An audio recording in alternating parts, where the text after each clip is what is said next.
Welcome back to Secret Screen Stories, your home for the most unexpected and captivating hidden references and background stories of your favorite shows. Today's video is about the X-Men movies, and you want to know what's wild about them? It's not just the epic battles or the crazy mutant powers, it's the stuff that we don't see on screen. We're talking about scenes that were filmed but never made it to the final cut, and some of these could have really changed everything.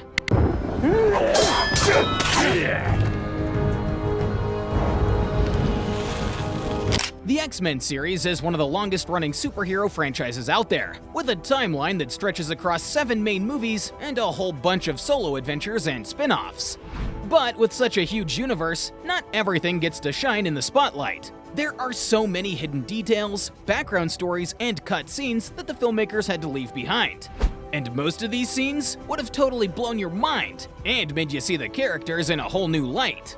In this video, we're going to bring you the top 10 hidden scenes, background facts, and crazy comparisons that got left on the cutting room floor. These are the kind of secrets that make you rethink everything you thought you knew about the X-Men universe. And after you learn more today, watching the movies will feel like rediscovering them all over again. So without wasting any time, let's get into it. Number 1. The Darth Maul Easter egg. You know the bad guys in the movie, right? They're called the Brotherhood of Mutants, which is straight out of the comics. But in the original X-Men comics, they were actually called the Brotherhood of Evil Mutants. And there was only one guy in the movie who was also part of that original crew, Toad. Now, Toad isn't exactly a fan favorite in the comics. Sure, he's got some interesting froggy powers, but nothing that exciting. But in the movie, they totally leveled him up. Suddenly, Toad's not just hopping around. He's got some serious combat skills, and he's way cooler than he ever was in the comics. And guess what? This version of Toad was such a hit that they decided to make him more like this in the comics too. But here's where it gets even cooler. The actor who played Toad is Ray Park, the same guy who played Darth Maul in Star Wars Episode 1, The Phantom Menace. And if you watch closely during Toad's fight with Storm, there's this awesome moment where he spins a metal bar around just like Darth Maul does with his double-bladed lightsaber. It's a blink and you miss it kind of thing, but it's a clear shout out to Ray Park's other iconic role. How cool is that?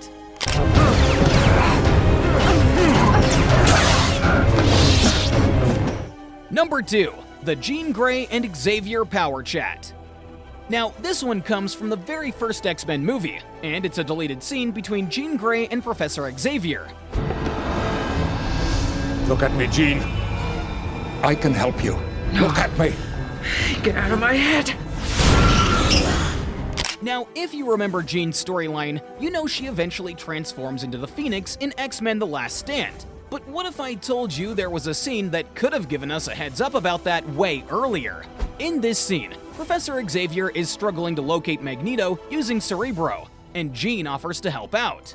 But Xavier, being the protective mentor that he is, tells her that she's not ready for such a big task. Jean doesn't just brush this off though. She actually opens up about how she feels her powers are growing stronger all the time, almost like they're getting too big for her to control. It's a small moment, but it says a lot about her inner battle with her abilities. A battle that, as we know, eventually leads her down the path to becoming the Phoenix. If they had kept this scene, it would have made Jean's transformation into the Phoenix feel even more natural and connected. It would have laid the groundwork for her big change later on, making it all fit together a bit smoother.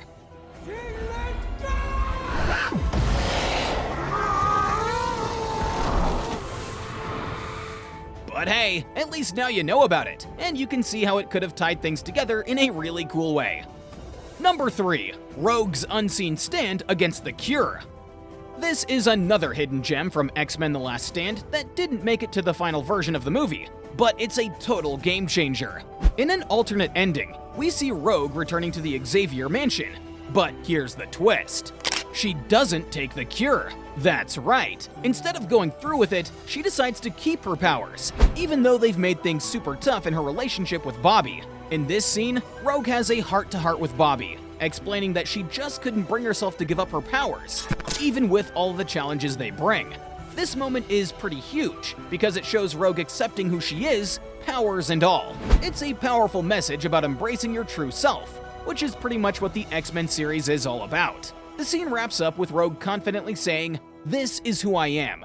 which really drives home the idea that it's better to be true to yourself than to change just to fit in.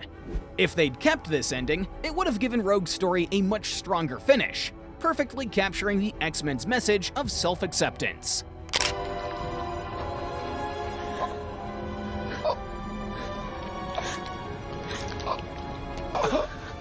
Number 4. Xavier's regretful reunion with Moira. Now, here's a fun little detail from X-Men Apocalypse that might have flown under your radar, but it's actually a pretty big deal for those who know their X-Men lore. Remember at the end of First Class when Professor Xavier decides to open his school for mutants? To keep things hush-hush, he wipes the memory of CIA officer Moira McTaggart. Fast forward a few years, and when they meet again in Apocalypse, we get this lighthearted moment where Charles learns that Moira has moved on, got married, and even had a son. Xavier's reaction is a mix of surprise and a little bit of jealousy, played off as a joke. But here's where it gets interesting for the hardcore fans. In the comics, Moira's son isn't just any kid, he's Kevin, also known as Proteus, a mutant with the terrifying ability to warp reality and possess people's bodies. This little scene might seem like a throwaway joke, but it's actually hinting at something much bigger. Could Proteus show up in the future as a villain, or maybe even an ally? Who knows? But this scene definitely plants the seed for something exciting down the line. Number 5. Logan finally learns his real name. Here's a cool detail from Logan from 2017 that ties up one of the biggest questions in Wolverine's story. Throughout the X-Men series, Wolverine, or Logan as we know him, is on this intense journey to uncover his lost past. He spends a lot of time chasing down the truth, especially about how he ended up with amnesia and those unbreakable adamantium bones. I think you heard you. Eventually, he tracks down William Stryker, the guy responsible for all of that, but instead of getting caught up in his past, Logan decides it's time to move on and focus on what's ahead. But still, Logan hints that maybe he did find some of those answers after all. In the movie, when he's working as a limo driver, we get to see his license. And guess what? On it is his birth name, James Howlett. This little detail suggests that Logan might have finally figured out who he really is. Sure, his story comes to a close in this film, but at least he gets some peace knowing the truth about his identity. It's a simple but powerful moment that wraps up one of the longest-running mysteries in the X-Men movies. Number 6. The book that connects Xavier and Magneto. In X-Men Apocalypse, we see Charles Xavier reading a passage from the book The Once and Future King by T.H. White to his students. Now, if this book sounds familiar, it's because we've seen it before.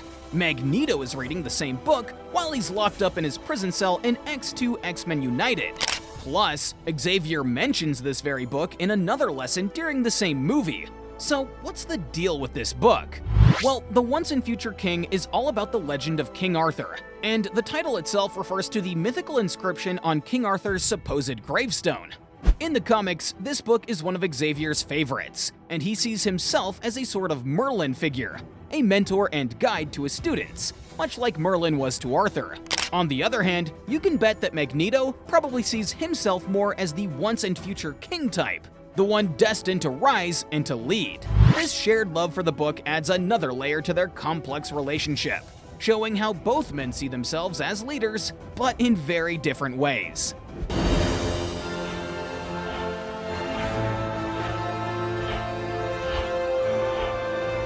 Number 7. Storm's goddess moment. When Apocalypse first meets Storm, he calls her a goddess, which might seem like he's just playing into the whole gods among mutants theme of the movie, but there's actually more to it than that. In the comics, Storm isn't just called a goddess, she actually gets worshipped as one. At one point, the people in her African homeland see her as a weather goddess because of her incredible powers. And it's not just her. Storm comes from a long line of mutants who can control the weather, and they're all viewed as powerful sorcerers back home. So when Apocalypse calls her a goddess, it's not just a random compliment, it's a nod to her comic book roots and her powerful lineage.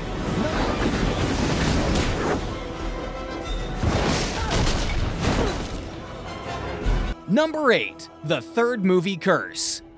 There's a scene where Scott Summers, Jean Grey, and a few other young mutants are hanging out at the mall. In the scene, they're just coming out of a screening of Return of the Jedi, and one of them makes a comment about how the third one's always the worst. Now, this might seem like a more general jab at movie trilogies, but it's also a not-so-subtle dig at X-Men: The Last Stand, the third movie in the original X-Men trilogy.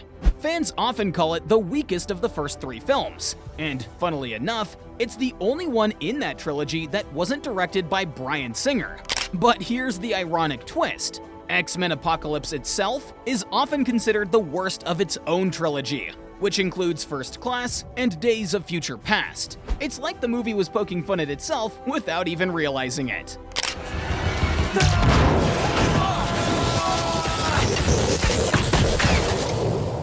Number 9. Angel's Rocking Foreshadowing. In X-Men Apocalypse, there's a scene where Apocalypse and his crew go to recruit Angel, and they find him in a pretty bad state. He's drinking and hiding out in his loft, yelling at them to leave him alone.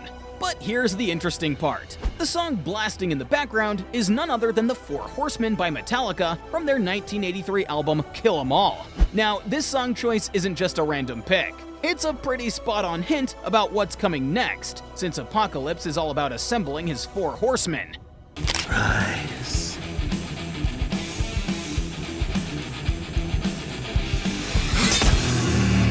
Number 10. Wolverine's Signature Colors. Now, most of you guys might not know, but there is a version of Wolverine that we never quite got to see in the movies. Hugh Jackman's portrayal of Wolverine has been a staple in every X-Men film, but there are some key differences between his on-screen version and the Wolverine from the comics. For starters, Jackman's Wolverine is a lot taller than his comic book counterpart. But one of the more noticeable changes is the absence of that classic yellow and black suit that Wolverine is known for in the comics. However, the movies did give us a few nods to Wolverine's traditional colors, even if we never got to see him in the full spandex getup. In X-Men Origins Wolverine, there's a moment where Logan wears a leather jacket combo that have the yellow and black colors. Then, in the Wolverine from 2013, if you look closely at Logan's walls, you'll spot samurai swords and a photo of Mount Fuji, a clear reference to his time spent in Japan.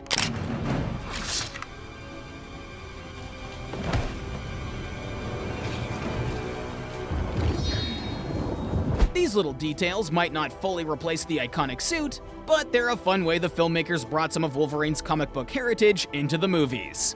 And that about wraps up our video on the top hidden scenes, facts, and comparisons from the X-Men movies.